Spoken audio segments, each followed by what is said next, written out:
everyone. We start with our workshop. So today we will speak about the sales, about the power distribution, about what we want to have from the sales. Yes, which sales shape we want in which conditions, how to check the sales shape, and what we can do with the sales. And we will start with very basics. So we will start speaking about how the sale works. Yes, we want to understand this to make sure that we are speaking this, all of us were speaking the same language. Yes, so the sale works using Bernoulli principles. There is a flow of molecules. In our situation, it's an airflow on the sail, which is going on two sides of the sail. Yes, and because of the sail shape on the windward side of the sail, the airflow is slower because it has to pass smaller distance during the same time, and on the leeward side, the airflow is faster because it has to pass a longer distance in the same time. So we have a resulting power which is pushing our sail sideways and slightly in front, depends on the sail shape. Okay. It is combining with the same effect of the dagger board. Yeah, because if the sail is pushing us sideways, means the water flow coming, which is coming on the dagger board, is coming from the front leeward side of the boat, and it generates the lift.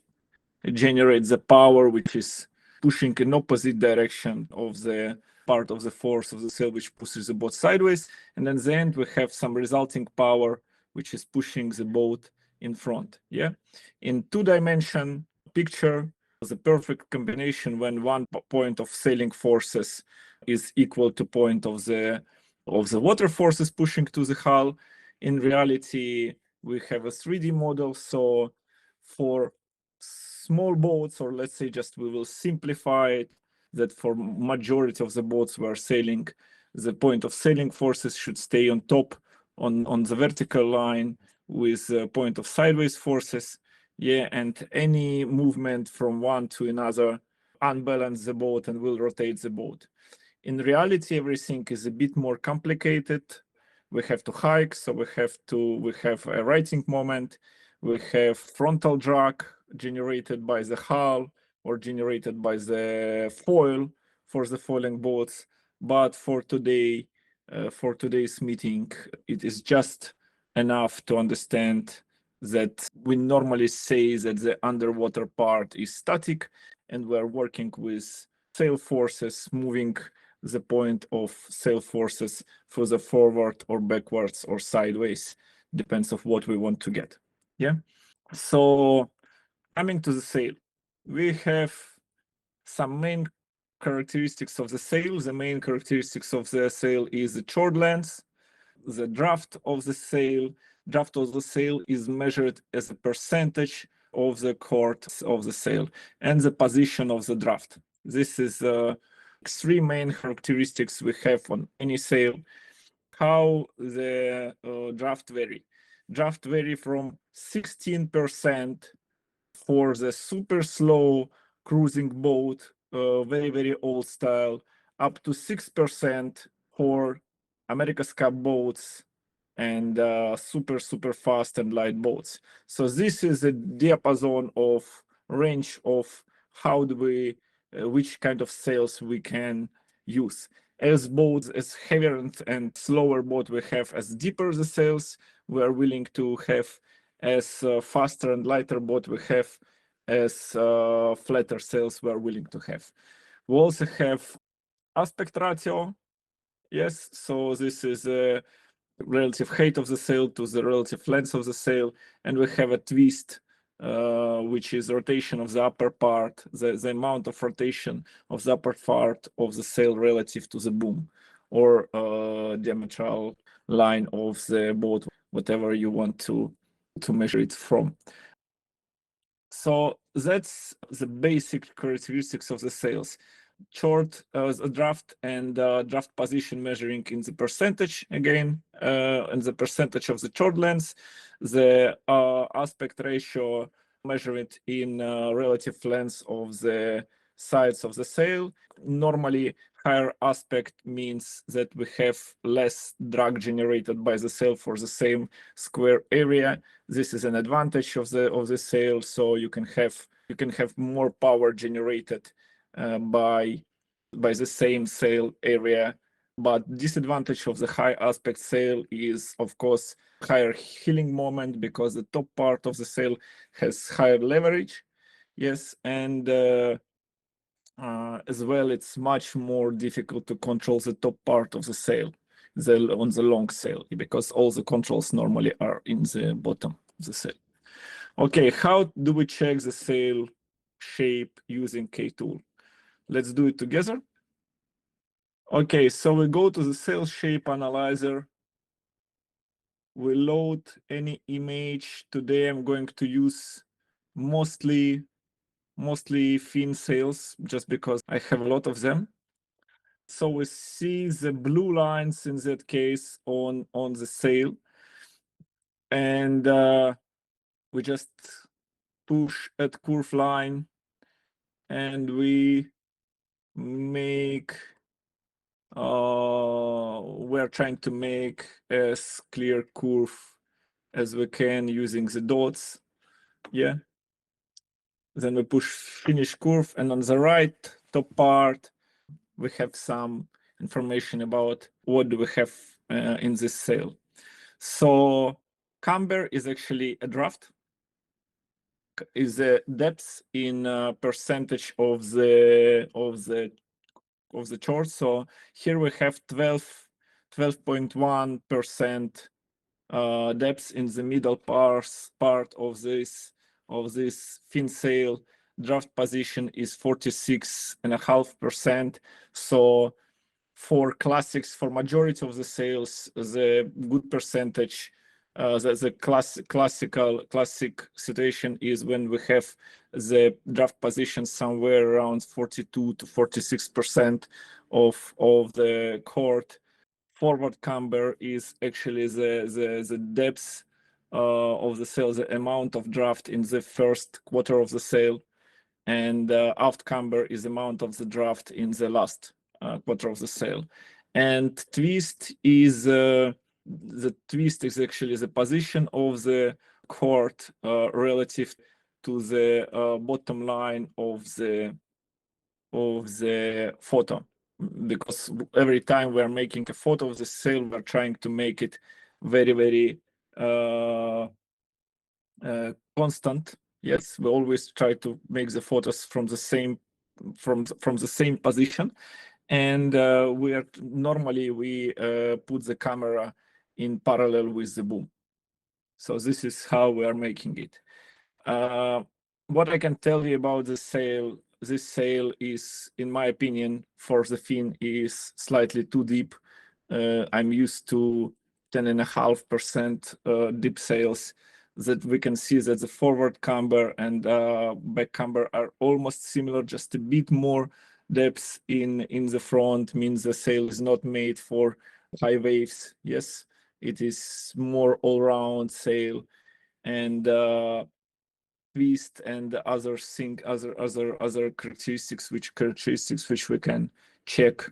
You know, you can compare your different sails you have and different, for example, tunings of the mast you have, and understand what exactly do you need.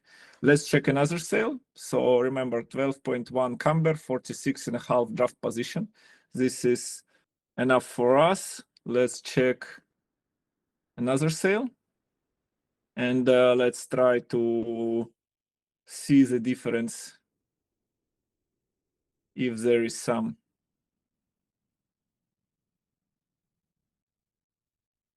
Yep. Finish curve. So here the camber is slightly less. Yeah, there was 12. Here it is like few percent less, 11.8. Why I'm telling few percent less is because we're dividing 11.8 to 12, so we will have like 2% less 2% less depth. Draft position is a lot more back, 48.3, means the entry is a lot flatter.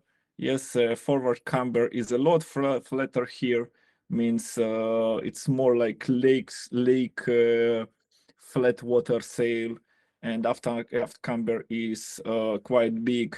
For me, the sail will be quite difficult to handle with barely way too much back. Okay, this was an example of how we measure the sail. Normally, we have three on majority of the sails, except America's Cup or maybe TP52. You will have 3 lines on your sail, and you can yes, and with these 3 lines on your sail, you can you normally measure the top part, bottom part, middle part, and bottom part. And after measuring your sails 4 or 5 times, you already will know your preferences. Okay, coming next. So there is no one universal sail design. Yeah. Here you can see 4 different shapes on the right side. And these are 4 different sail shapes from 4 consecutive world championships in OK dinghy. And all of these shapes were world champions in different years. So this is what we have to understand, that the sail normally is made for specific conditions. The good sail also will let you to adapt for other conditions. So it's very good if we're sailing, if we're planning to sail in a strong wind and big waves. But if we already registered the sail on regatta and we have no wind and flat water, you still have to be competitive. And good sail design will allow you to still be competitive. Maybe not win the regatta, because sail for the big waves is definitely different, but at least to stay in fight. Okay. Now here are a lot of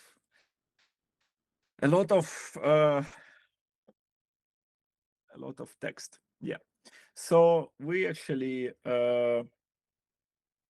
speaking always about horizontal design of the sail and vertical design of the sail. So horizontal design of the sail is exactly what we were talking about, is amount of draft and the position of the draft in every part of the sail, and top, medium, and bottom part of the sail. And it can vary. It can be flat or deep, and it can be forward shifted draft, so draft more in front or draft more back. Yeah. So flat sail is good for smooth water, relatively flat sail. Yeah, we are not talking about overall percentage now. We're talking about percentage as a relatively flat sail for that boat, or relatively deep sail for that boat. So flat sail is good for smooth water or very strong wind. Yeah. It is not generating a lot of power compared to the deep one, so it's not helping you to go through the waves, but it is generating really also as well generating really small amount of drag, which helps you in light and strong winds. In light winds, you don't need too much power to go through the waves because the water is flat. And in strong winds, you are already overpowered and you want to just reduce your drag. Deep sail generating a lot of power and gives you easy acceleration, but generates a lot of drag. So with deep sail on the flat water, you will hike a lot, and that you will not go faster than the flat sail. Yeah, forward shifted belly increase the permissible range of steering. but increasing attached flow angle of attack. So actually, what does it mean? Coming to the next slide. So this is attached flow angle of attack. Means as deeper belly you have, as deeper entry of the sail you have, as higher angle of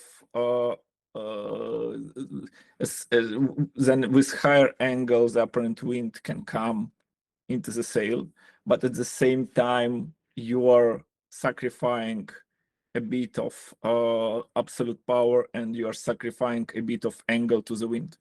Yeah, means you can steer wider. For example, during on the waves, on the big waves, your speed will vary a lot when you're going down from the wave and when you're going up on the wave.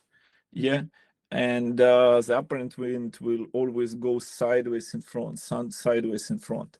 And in this situation, the deep entry will help you a lot. Yeah, another situation is completely flat water and super constant wind direction. You don't need that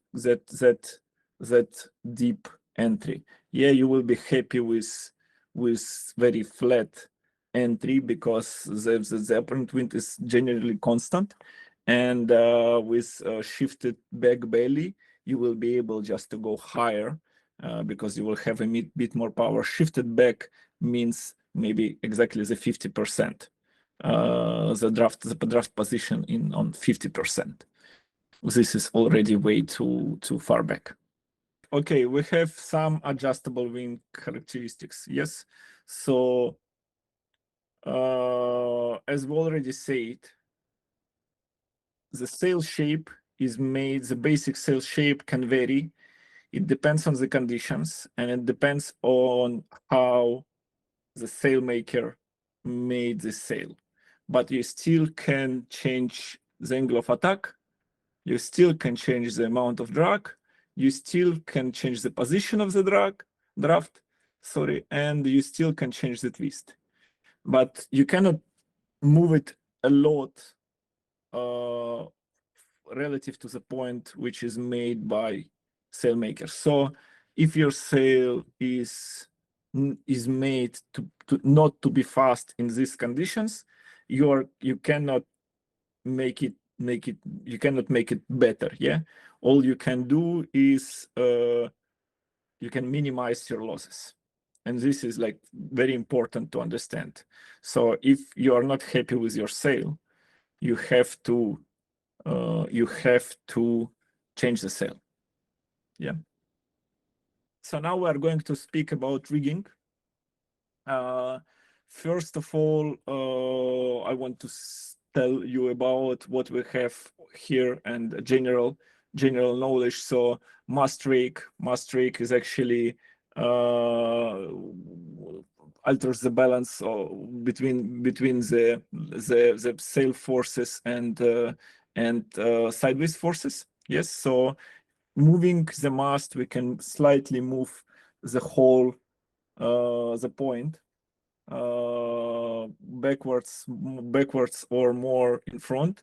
The last in majority of the classes, the idea now is to move the center of pressure, the sailing forces, as far back as it possible, because now majority of high-end sail providers like Norse, Doyle, and Quantum, they're trying to maximize the performance by making the sail flatter and generating the drag, and it really well works with rake back.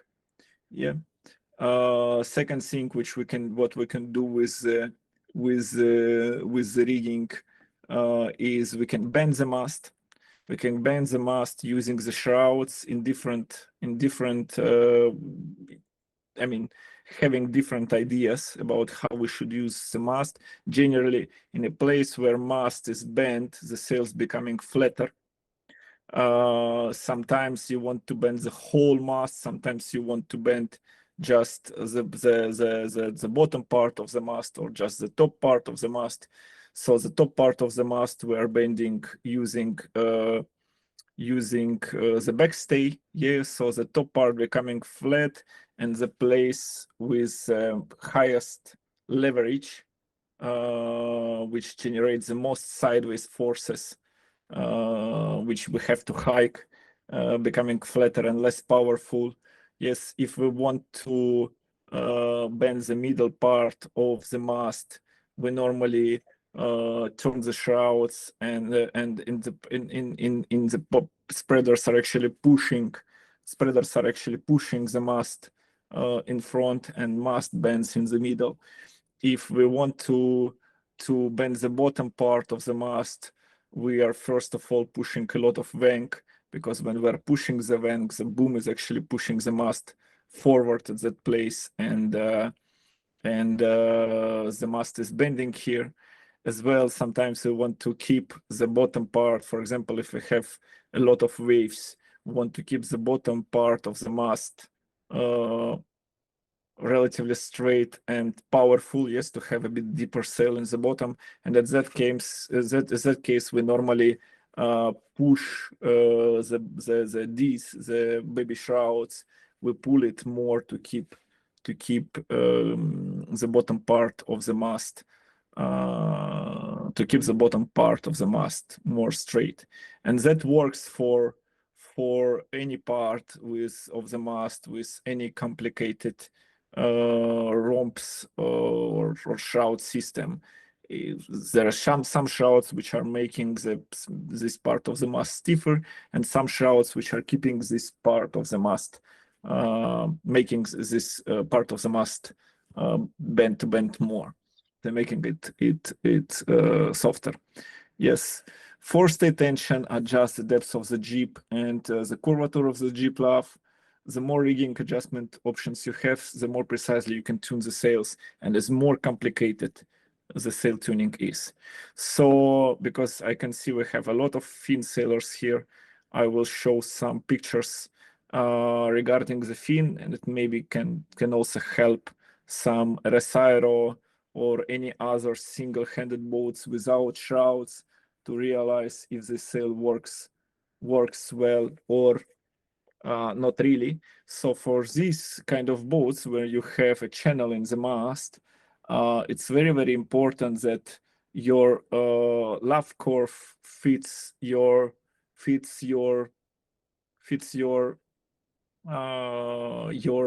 sail, your mast, sorry. So this is a good example. Yeah, this is a good example when the sail doesn't fit the mast. So what we're doing, we are normally going on the rib, on the leeward part of the boat, and we are trying to look at the mast behind the belly of the sail. And if the mast fit, if the sail fits the mast well, the sail will appear all at the same time. The mast will appear all at the same time, or maybe if it's strong wind and the sail is twisted, the bottom 2/3 will appear at the same time, and the top part might be a bit later, which is completely okay. Here we can see that the sail has a huge belly in the middle, and we already don't see the mast in the middle, but we clearly can see the whole mast in the top and in the bottom part of the sail. This sail is very difficult to control. This sail is something we really don't want to have, because this is the part which is the most difficult, the most difficult to control. If the top part we still can bend, if the bottom part we have full control on, the second, this almost top, but not yet, we still have a lot of power here, but we cannot really control it. And probably at any moment, at any stressful moments, the draft will just move, and it will be impossible to control the boat. Yeah, another thing is that one. So what we can see really, really strong, folds coming from out hole to the mast, and this is the place where this actually indicates that there is not enough depth in the sail in the entry. So first of all, the entry becoming super flat. Second problem with this sail is that it prevents your mast from working, because you have extra tension. You have extra tension between, which is generated by the sail. The mast is actually not able to work dynamically,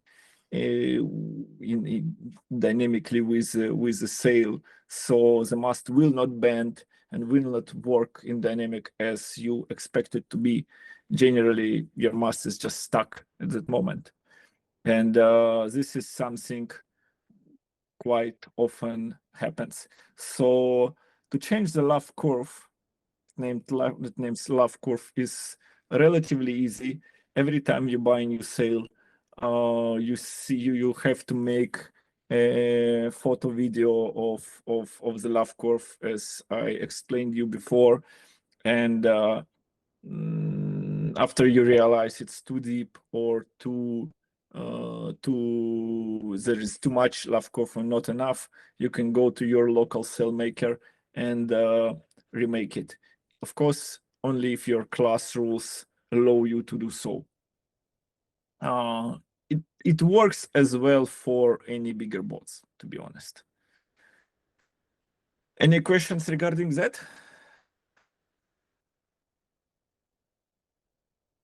Okay, we go. Okay, how do we spice the rig using kTool? Okay, so there is a question. For a practice sail, does it make sense to have laugh taped added to make the sail look better for longer? Is that the best method? So the thing is that to be fast, to learn to sail fast, you should have a good materials even on training. Otherwise, you will get the bad habits. So yes, your training sail should be at least good. It should not be perfect, at least good. Normally, it works in a way that you have a nice racing sail, you race few events, and then you have to keep training using this sail. And yeah, once you start this cycle, you continue with this cycle. But yeah, good sails for training are important. Okay, coming to kTool. We go to read analyzer. I already showed it last time, last workshop. We're still going to work with the same screenshot because it's really representative, really well representative. How we can spy on our opponent. So we already can see that there is a 1.2 degrees difference in the pitch between the boats. Yeah.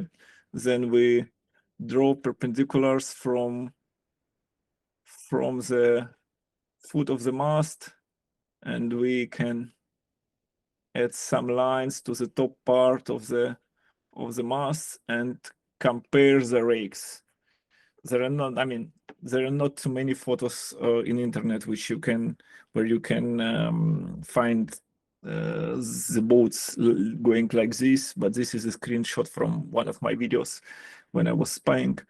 EFI, 25.6% of rake degrees, of rake. GHGJ 18.7% of rake.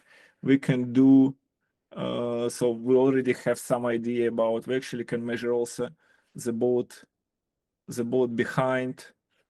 Gonna be interesting. I never did it, to be honest. Don't know who is this. Yes, MNMO 16.6. So even less rake than second Italian guy.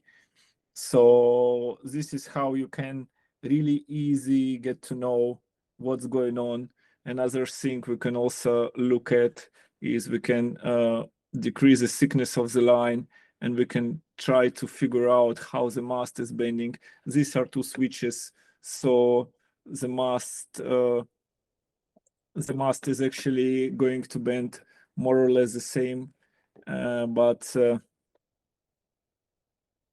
let's try to figure out something from J70s. We also have some, oh, sorry.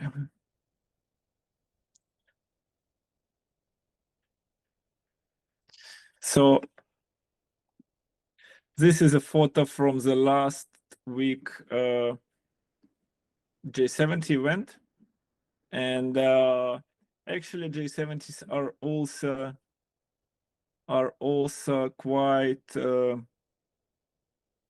standard boats. There are not so many differences in the boats. Everyone knows how it is going.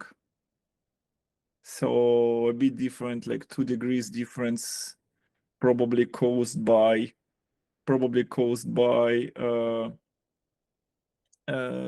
different heel of the boats. Let's try to figure out something from the edge of the stern. Draw perpendicular. Okay, good. And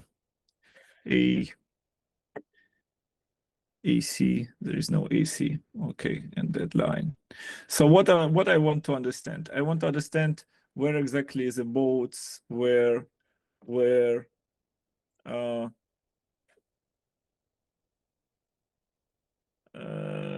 where's the masts where exactly bent, because it looks for me from now that the mast of Monaco boat is slightly more vertical than the boat of the Monaco 1277 boat. Let's try to figure it out. So CDKL 7.7 degrees here, and GHAB ABGH 9.2. Yeah, and IJEF FIJ 4 degrees. Yeah, so the difference of the position of the boats is 4 degrees relative to one another, but the difference in ABC, but the difference in the angles is just 2 degrees. Means the Monaco, the right boat has like 3 degrees more forward shifted mast. This is like not a lot, but this is something we can already work in. We know the length of the forestay of the J70, and we know the tuning guide, so we can figure out what the difference in tuning was. So main adjustments, what we can do with the sails. So Cunningham increase the tension of the luff, so it's actually move the draft more forward, yes, and generally flattens the sail a bit by taking some close off the sail. It is pushing in the front bottom angle of the tack angle of the sail, so it also generates a lot of twist in the top part of the sail. It expands your steering angle that we were talking about. So as more disturbing factors we have, as more Cunningham we want to have. Disturbing factor is waves, gusts, our steering. Yes, as more Cunningham we want to have. Boom wank works opposite, increase the tension of the leech, shifting the draft position backwards, increases the power of the sail by closing the leech, but narrows the steering angle. Yes, because we move the clothes more to the back, So the entry becoming flatter and steering angle becoming smaller as well. Outhole changes the chord length of the bottom part of the sail, the amount of draft, absolute amount of draft on the biggest part of your sail. Yes, the bottom is always the widest part of your sail. So it's changing the absolute amount of power on the sail and the drag. It changes a lot the drag generated by the sail. In hole, on some boats, you have it together with outhole, allows for adjustments in the draft position and without changing the draft side. So what does it mean? If we have outhole and in-hole, we are able to move the position of the draft, not changing the absolute length of the cord. Yeah, backstay enables bending of the mast. Primary is the top part, flattening the sail and increases the twist of the sail. There are a lot more controls on the bigger boats like runners and special tunings. We are not like deflector, etc. We are not going to discuss it because it's already way too complicated stuff. So important disclaimer about outhole adjustment. I could see a lot of people moving outhole, 10, 15 centimeters. It doesn't really work like this because this is a good example. If you have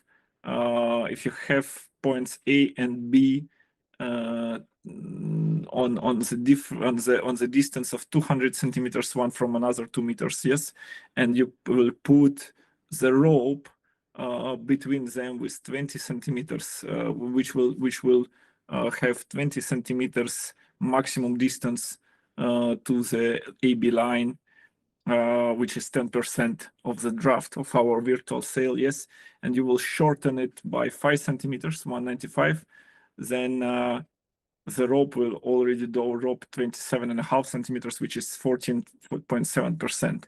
Means for us that if we have the length of the sail is 2 meters on the boom, and we adjust the outhole for 5 centimeters, it changes the draft almost 5%, which is extreme. This is like extremely flat for some boat, and the same will be extremely deep for the same boat. Okay.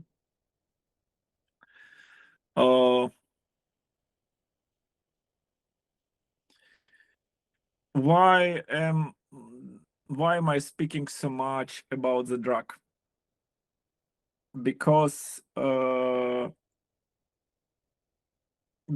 are two ways to make boat faster: increase the power or reduce the drag, which is very, very simple. Yes. So at some point, we are already depowering the sail. We will speak about it a bit later. At some point, we are already depowering the sail. And in the medium conditions and strong wind conditions. And while we are depowering the sail, we can do it with two tools. We can just depower and flatten the top part of the sail, that twist the sail more, which leaves us with kind of the same amount of drag in the bottom part, or we can flatten the whole sail, which also depowers the sail, minimize like really decreasing the drag on the whole sail, and at the same time leaving us the opportunity to go high because the leech stays closed. So you always have to understand how exactly you want to depower the sail, because by twisting the sail, you are depowering and you are making your sailing easier, but you leave a lot of drag. And by just flattening the sail, it is a bit more difficult to handle the boat, but at the same time, you're decreasing the drag significantly. And this is something you always have to find balance. You always have to find balance between these two things. Okay, features of the main sail. The main sheet and traveler allow you to control all over the shape of the wing and also the angle of attack of the wind to the angle of attack of the wing to the wind. Yes, if there is no traveler on the boat, normally we use wing sheeting. We trim the wing very hard to keep the boom on the height we want. And in that case, main sheet works like a traveler. So when we're releasing the main sheet, the boom is not going up, but it's going sideways. What you have to understand is when you are using vang sheeting, vang also bends the mast in the bottom part of the mast, bends bottom part of the mast, what we were talking about, and it affects your tuning a lot. In strong wind, the main task is to control the pressure on the mainsail and manage the loads. In light winds, the main task is to maintain maximum power and make sure that you have a stable airflow all over the sail from the bottom to the top. Normally, the biggest problem is the top part. So in light winds, we really have to look up, and the telltales on the leech, on the top, the telltales on the top part of the leech, and as well on the telltale on the leeward part of the top of the sail. It is on north sails always put a telltale there, and I often see, not working telltale on the leech, on the leeward part of the top, which means that or you have too full top, or your top button is too stiff or too round, whatever. So the top part of the sail doesn't work. Okay, features of the jib. Forestay tension controls the draft of the jib. So if you have sag on the forestay, it means that the sail is becoming deeper. Why it happens? Because the airflow, when the airflow is coming, it is actually pushing, compressing, coming from the front. It's actually compressing the sail, and the sail becoming more and more round as more wind we have. So what we have to do, we have to put more and more tension on the forestay to keep the same sail shape as we want. The same thing happens with the main. As more and more wind we have, as more the draft is tending to move back, just because it's generating drag and there is a force which is pushing the belly backwards. And as more and more we have to pull the Cunningham just to bring the draft in our desirable position, which was planned by sailmaker. Yeah, halyard functions like a Cunningham, or if you maybe have jib Cunningham. In light winds, leaving the halyard slightly loose will help you to have more powerful jib, because normally the jib has draft slightly more in front.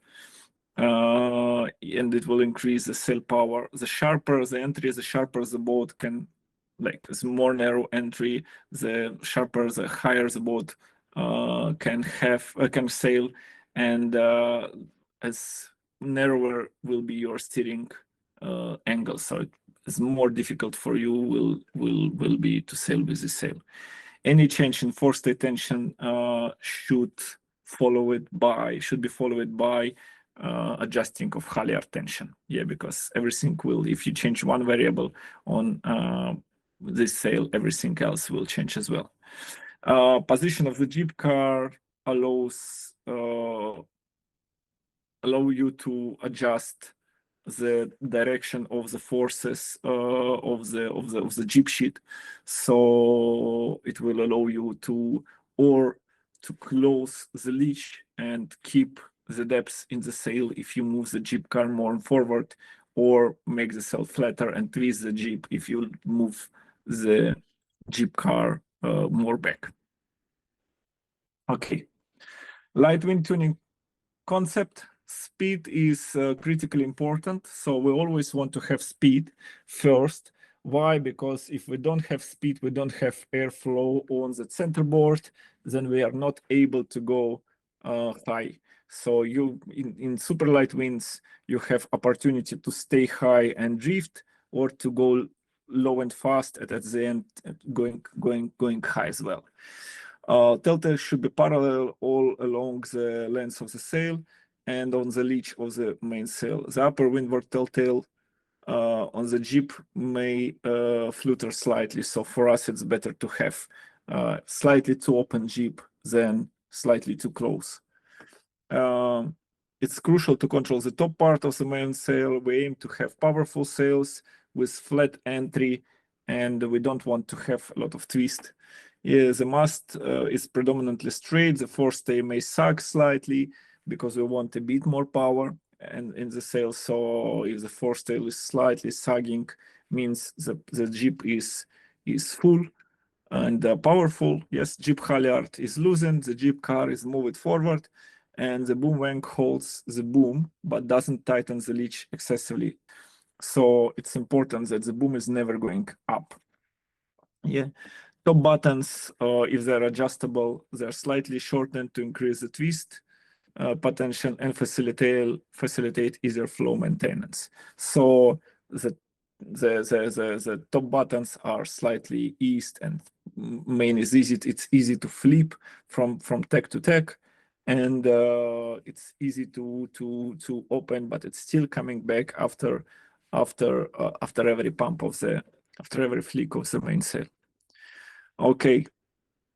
Marginal medium wind tuning. So we aim to carry the maximum power that is manageable. Boat is tuned to 95%. What does it mean, 95%? It means that we always can put a bit more power in the sail. For example, we can go with not 100% trimmed in sail, but maybe again on 95. So we still can trim a bit more if the sail is if the wind is dropping, for example, and we're always able to release the main or jib or whatever you want if the wind is increasing. The approach maximize the output from the rake while still allowing for quick adjustment to reduce sail power or increase it through tuning. So this is a moment when the question of twist or flat sails starting to appear. You want to have your maximum power, and you have to choose whether you're twisting the sail or flattening it, and it depends on how tricky the conditions are. If the conditions are tricky, wavy, gusty, shifty, we prefer to twist the sail. If conditions are relatively stable, Garda Lake, for example, with Aura, where you can predict what is going on, then flatten the sail with closed leech would be the better solution. Top buttons are typically at their maximum possible length, so we want to have the full power as well on the top part of the sail. Under those conditions, we have the maximum variability in boat handling, so we're able to go low, we're able to go high, and we are able to go on our VMG mode, and this is how this is what we have to learn how to do it, and we should be able to do it. We should be able to do it using our tuning. So, for example, if your top button would be too stiff, even if you will pull the Cunningham, the top part of the sail will not twist, so you will not be able to go low and fast. Okay, strong wind tuning concept. We aim to properly reduce the power from the sails, as well as minimize the wind resistance they create in order to maximize our speed. So what I already said, you have to find the proper combination between twist and drag, actually draft of the sail, which is generating the drag. Yeah, and this is your goal, and it's personal for every boat and for every sailor and for every wind conditions. Flatten the sails to reduce pressure and reduce frontal drag. It's preferable to have more pressure on the bottom of the sail because it's easier to control than on the top. Yes, as the top experiences greater lever effect. Increasing twists provides a wider range of steering, which makes it easier to sail. Yes, we want to have a significant mast, bend, and flat sails, and the top buttons should be fully loosed. I'm talking now about really strong wind over 20 knots. The forestay should be super straight, super tight. We have to make sure that it's never sagging. In case the forestay start to sag, if we're using the windward sheet of the jib to close the bottom part of the jib, it's for sure should be opened. Yes, jib halyard is tightened to move the sails draft position forward. Okay. What else I can add to this place? In strong wind, we are our style of steering is changing. So in light wind, we keep the sails fully trimmed in, and light to medium wind, we keep the sails fully trimmed in. And in case we are overpowered, we are releasing the sails. Yeah, so this is the way of sailing. We're trying to keep maximum power and release it when we're overpowered. In strong wind, while we're sailing strong wind, we're sailing opposite. We're sailing depowered, and we trim the sails in if we are feeling that we are way too depowered, because the main situation when you are losing on in strong wind is when you are becoming overpowered and the boat actually stuck.